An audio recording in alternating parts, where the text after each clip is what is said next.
म्हणजे ममतेचा, त्यागाचा आणि प्रेमाचा जीवन अवतार आहे. या जगात देव दिसत नसेल तरी आईच्या रूपात तो नक्कीच आपल्यासोबत असतो. आपल्या आयुष्यात आईचे स्थान फारच महत्त्वाचे आहे. ती माझं पहिलं गुरु, पहिली मैत्रीण आणि माझी सर्वात मोठी आधारवड आहे.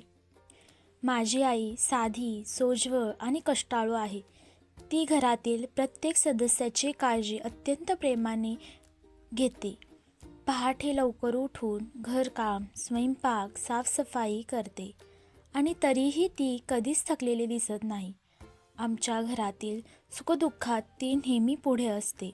घरातील सगळ्यांची पोटे भरलेले आहे का, सगळे आनंदी आहेत का याची तिला सतत काळजी असते.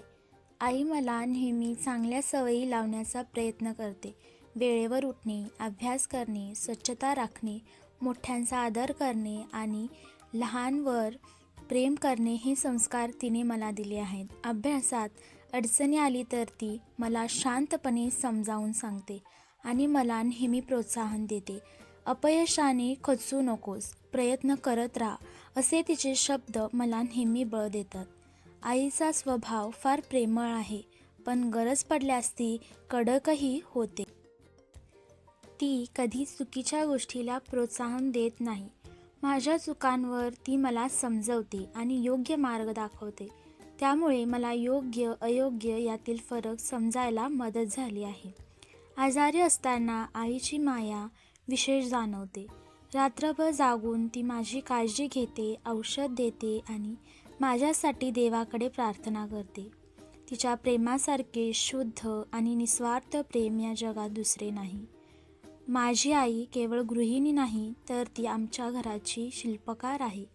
तिच्या मेहनतीमुळेच आमचे घर आनंदी आणि समाधानाने भरलेले आहे. आईमुळेच मला जीवन जगण्याची योग्य दिशा मिळाली आहे. माझी आई माझ्यासाठी आदर्श आहे.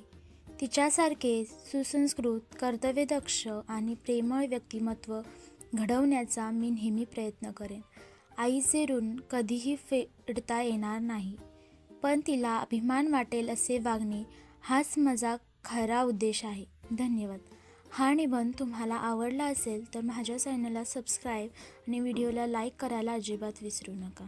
धन्यवाद.